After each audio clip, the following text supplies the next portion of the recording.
want to read from a book. The book is called Johnny Got His Gun.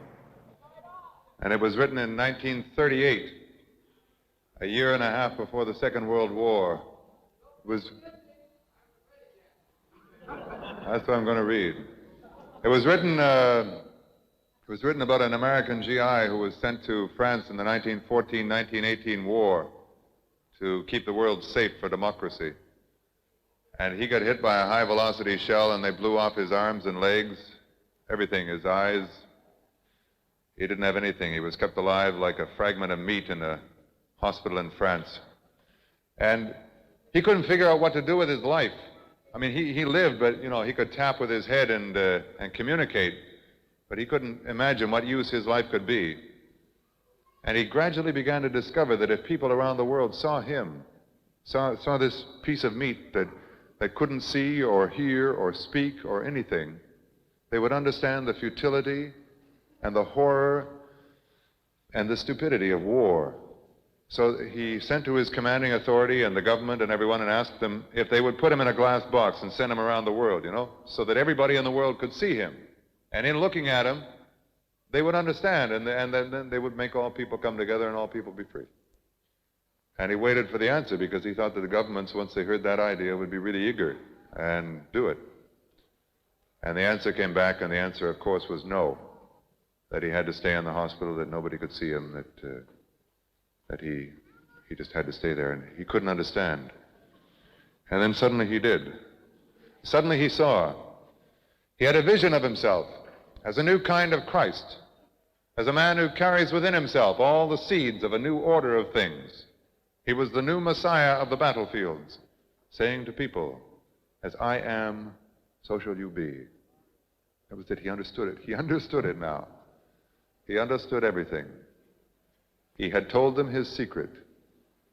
And in denying him, the authorities had told him theirs. He was the future. He was a perfect picture of the future, and the authorities were afraid to let anyone see what the future was like. Already they were looking ahead. They were figuring the future. And somewhere in that future they saw war. Now, to fight that war, they would need men. But if men saw the future, they wouldn't fight. We're done with it forever and ever. Because we are the living, and we will not be destroyed. If you make a war, if there are guns to be aimed, if there are bullets to be fired, if there are men to be killed, they will not be us. They'll not be us, the guys who grow wheat and turn it into food, the guys who make clothes and paper and houses and tiles, who build dams and power plants and string the long, moaning, high-tension wires, the guys who crack crude oil down into a dozen different parts, who make light globes and automobiles and sewing machines and shovels and airplanes and tanks and guns. Oh, no. No, it will not be us who die. It will be you. It will be you. You who urge us on to battle. You who incite us against ourselves. You who would have one cobbler kill another cobbler. You who would have one man who works kill another man who works. You who would have one human being who wants only to live kill another human being who wants only to live. Remember this. Remember this well, you people who plan for war. Remember this, you patriots, you fierce ones, you spawners of hate, you inventors of slogans. Remember this, as you have never remembered anything else in your lives. We are men of peace. We are men who work, and we want no quarrel. But if you destroy our peace, if you take away our work, if you try to range us one against the other, we will know what to do. If you tell us to make the world safe for democracy, we will take you seriously, and by God and by Christ we will make it so. We will use the guns you force upon us.